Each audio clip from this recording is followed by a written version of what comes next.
আমি আল্লাহ তোমাদের সাথে সাক্ষীর অন্তর্ভুক্ত হয়ে গেলাম। ও আমার ভাইয়েরা বন্ধুরা, তাইলে আমার নবীর পজিশনটা কেমন? আদম নবীর সময় যদি আমার নবী আসতেন, আদম নবী তার নবুয়তি বাদ দিয়ে আমার নবীকে দেওয়া লাগতো। ইব্রাহিম খলিল নবুয়তি বাদ দিয়া আমার নবীকে সিংহাসনে বসা লাগতো। 1,00,000 মতান্তরে 2,24,000 নবী পয়গম্বর সবাই সিংহাসন ছেড়ে দিয়া আমার নবীকে বসানো লাগতো। আমার নবী যখন ওই মসজিদ আকসায় চলে গেলেন, ইব্রাহিম খলিলুল্লাহ ওই জায়গায় উপস্থিত, আদম সফিউল্লাহ ওই জায়গায় উপস্থিত। আপনি নবীকে কোথাও তারা পায় নাই। আপনি নবীকে এক নজরে দেখার জন্য, আপনি নবীর কাছ থেকে সামান্য ফয়েজ নেওয়ার জন্য, বরকত নেওয়ার জন্য আমার আল্লাহ রাব্বুল আলামিন তাদেরকে সমস্ত রোজায় আত্মার থেকে উঠায়া সবাইকে মসজিদে আকসায় হাজির করে দিলেন। উচ্চ আওয়াজে বলুন সুবহানাল্লাহ। বন্ধুগণ আমার, হযরত জিবরাইল আমিন আযান দিয়ে দিলেন। মসজিদের ভিতরে কাতার হয়ে গেল। আদম নবী মনে মনে ভাবতেছেন, আমি তো প্রথম নবী, আজকের ইমামতি মনে হয় আমাকে করা লাগবে। ইব্রাহিম খলিলুল্লাহ মনে মনে চিন্তা করতেছেন, আমি নমরুদের আগুনে জাপ দিলাম, হয়তো আমাকে আজকে এই ইমামতি করা লাগবে। চুরির তলে আমি পড়েছিলাম, আমার নিজের জীবনকে আমি কুরবানি করে দিতে যাচ্ছিলাম, হয়তো আজকেই মনে হয় আমাকে ইমামতি করা লাগবে। সবাই যার যার জায়গা থেকে চিন্তায় পড়ে গেল। আমার আল্লাহ রাব্বুল আলামিন জানিয়ে দিলেন, এ জিবরাইল আমার বন্ধুকে জানিয়ে দাও, আদম নবী আজকের ইমামতি চলবে না, ঈসা নবী আজকের ইমামতি চলবে না। আমি আমার নবীর মাধ্যমে ইমামতি করাইয়া আমি সমস্ত নবীদেরকে জানাই দিতে চাই, আমার নবী সত্যিকারে আমার বন্ধু, আমার নবী হাবিবুল্লাহ, আমার নবী রাহমাতুল লিল আলামিন, আমার বন্ধুর মাধ্যমে আমি আল্লাহ রাব্বুল আলামিন সব কিছু শুরু করেছি এবং আমার নবীর মাধ্যমে আমি আল্লাহ পাক সব কিছুর সমাপ্তি ঘটাইতে চাই। উচ্চ আওয়াজে বলুন সুবহানাল্লাহ। আবার বন্ধুরা, নবী আমার মসজিদে হারাম থেকে মসজিদে আকসায় গেলেন। 2 রাকাত নামাজ আদায় করার পরে প্রথম আকাশে চলে গেলেন, দ্বিতীয় আকাশে চলে গেলেন, তৃতীয় আকাশে চলে গেলেন, চতুর্থ আকাশে চলে গেলেন, পঞ্চম আকাশে চলে গেলেন, ষষ্ঠ আকাশে চলে গেলেন, সপ্তম আকাশে চলে গেলেন। বাইতুল মামুরের মধ্যে যাওয়ার পরে দেখলেন ইব্রাহিম খলিলুল্লাহ একটা ঘরের মধ্যে হেলাম দিয়ে বসা আছেন, যেই ঘরের নাম হচ্ছে মসজিদ মামুর, বরাবর বাইতুল্লাহ অর্থাৎ মক্কা শরীফ, যে আল্লাহ পাকের একটা ঘর আছে, ওই ঘরের বরাবর উপরে, ওই ঘরের ভিতরে প্রত্যেক দিন 70,000 ফেরেশতা আমার আল্লাহ পাকের ঘর তওয়াফ করে। যেই ফেরেশতা নাকি একবার তওয়াফ করেছে, কিয়ামতের আগে আমার আল্লাহ পাক ওই ফেরেশতার আর কোনো শিডিউল দিবেন না। বলেন না সুবহানাল্লাহ। আল্লাহ রাব্বুল আলামিন তার বন্ধুকে সংক্ষিপ্তভাবে বলতেছি, যদি এই কথাগুলি বলার ছিল না। আল্লাহর নবী হযরত আবু বকর সিদ্দিক রাদিয়াল্লাহু তাআলা আনহুর একজন ফেরেশতার আওয়াজ উনি পেয়েছেন, কিব ইয়া মুহাম্মদ ইসাল্লি রাব্বাকা, ইয়া মুহাম্মদ তুমি থামো, তোমার আল্লাহ দুরূদ শরীফ পাঠ করতেছেন, সালাত আদায় করতেছেন। আচ্ছা জানতে চাই আমার আল্লাহ কি সালাত অর্থাৎ নামাজ পড়ে নাকি? কথা কন না, নামাজ পড়ার দরকার আছে। আল্লাহ আল্লাহ কুরআনুল কারীমের মধ্যে বলেন, হুয়াল্লাযী ইউসাল্লি আলাইকুম ওয়া মালাইকাতুহু লিইখরিজাকুম মিনাল যুলুমাতি ইলান নূর। হুয়াল্লাযী ইউসাল্লি আলাইকুম, ইনি তো সেই আল্লাহ যিনি নাকি তোমার বন্ধুর উপর আমি আসতেছি। আমি যেই মাত্র নাকি আপনার হুমায়ুন চত্বর চলে আসলাম, আমার আশিক ভাই বারবার ফোন করতেছে, ওই ভাই কোথায় আছেন? আমি বললাম ওই তো আসছি, আমি হেতিমগঞ্জ যদি আরেকবার আসছিলাম কিন্তু পথ হারিয়ে ফেলেছি। তারপরে মুয়াজ্জিন সাহেবকে পাঠিয়েছেন। কেন পাঠিয়েছেন? যেন সুন্দর করে আমি আপনাদের স্থান পর্যন্ত পৌঁছে যেতে পারি। কথা কোনটি কিনা?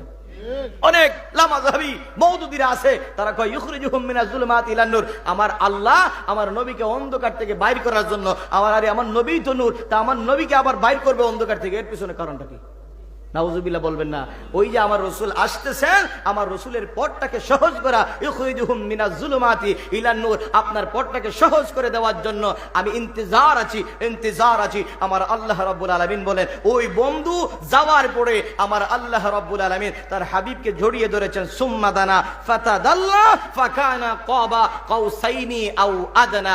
আমার বন্ধুকে আল্লাহ ডাক দিয়ে কয়, হাত নিলে দেখবেন তারা এমন করে বুকের সাথে বুকটা জড়িয়ে দুই বন্ধু আরেক বন্ধুকে এমন করে চাপা দেয়, মনে হয় যে বুকের সিনার হাড়গুলি ভেঙে এক বন্ধুর সিনার হাড় আরেক বন্ধুর সিনার ভিতরে ঢুকে যাবে। কথা কোনটি কিনা?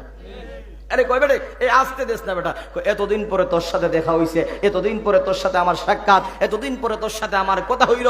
আমার বন্ধুগণ, মাদারিজুন নবুয়ত কিতাবের মধ্যে লিখেছে আল্লাহর নবী হুজুরপুর নূর সাল্লাল্লাহু আলাইহি ওয়াসাল্লাম একবার নয় দুবার নয় স্বপ্ন যুগে 33 বার মেরাজ হয়েছে।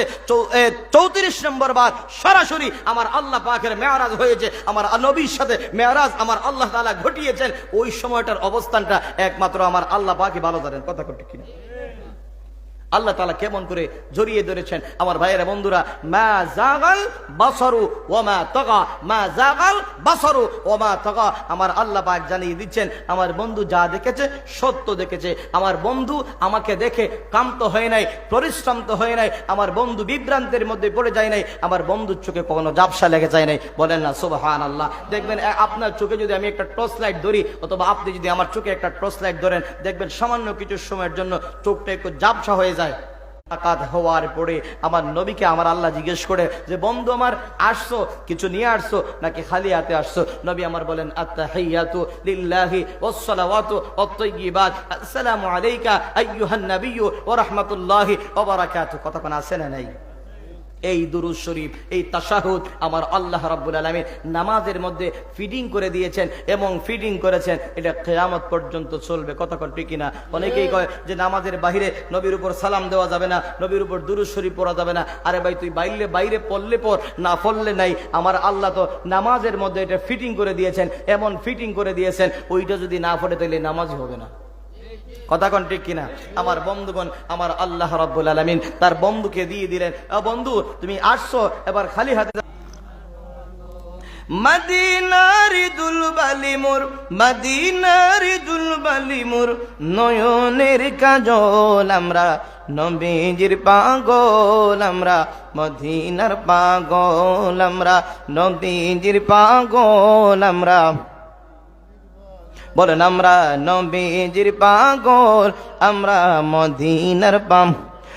আমার জিকির নবী নবী দু চোখে মদিনা। আমরা নবীজির পাগল, আমরা মদিনার পাগল। আমরা নবীজির পাগল, আমরা মদিনার।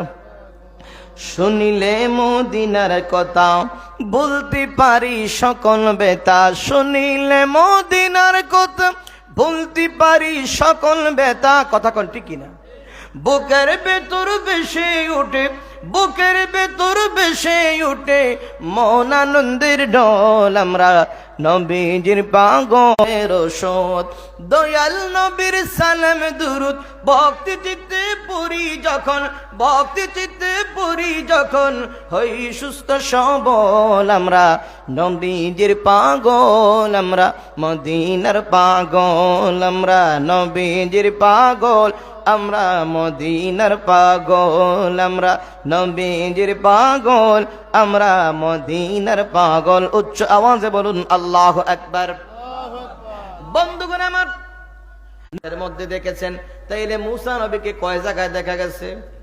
আরো জোরে কোন, আরো জোরে কোন। মুসা নবীকে 3 জায়গায় আমার নবী দেখেছেন। যখন যেই মাত্র ষষ্ঠ আকাশের মধ্যে আসলেন, আসার পরে মুসা নবী ডাক দেয়, কয় ইয়া রাসূলুল্লাহি ইয়া হাবিবাল্লাহ।